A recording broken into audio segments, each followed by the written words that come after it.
Paul Sanchez wasn't alive. Not really, he was a puppet, a toy. A D-cell battery in his back, that's what made him tick. Every heartbeat, every breath, fueled by that battery. Todd, his boss, had given it to him. Said it was a gift. Paul knew better. It was a leash. Paul worked in Todd's factory. Giant gears, clanging metal, the smell of oil and sweat. He hated it. But without the battery, he was nothing. He had a wife, Mary, beautiful Mary. He clung to her like a lifeline. She was the only good thing in his life, the only thing he lived for. Todd loved his factory, loved his workers even more. They were his toys, his to control. The batteries were the key. He could turn them up, down, make them work faster, slower, make them hurt. He threw a company party every year, a reward for his hard-working employees.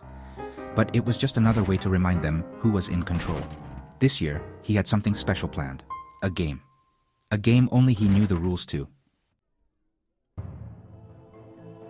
The factory floor was decorated, streamers, balloons, out of place in the grimy industrial space.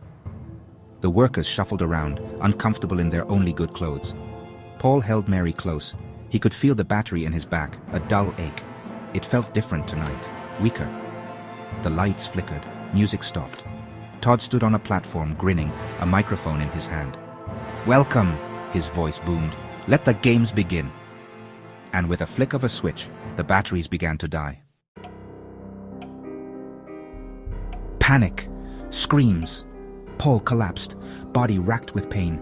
He saw Mary fall too, her eyes wide with terror. Todd just laughed.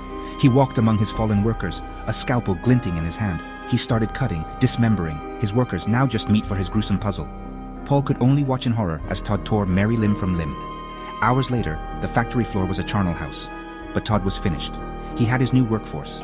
Grotesque amalgamations of limbs, stitched together. Mary's eyes, wide with fear, stared out from a face that wasn't her own. Todd slammed new batteries into their mangled bodies. "Back to work," he barked. The creatures lurched to their feet, obeying their master.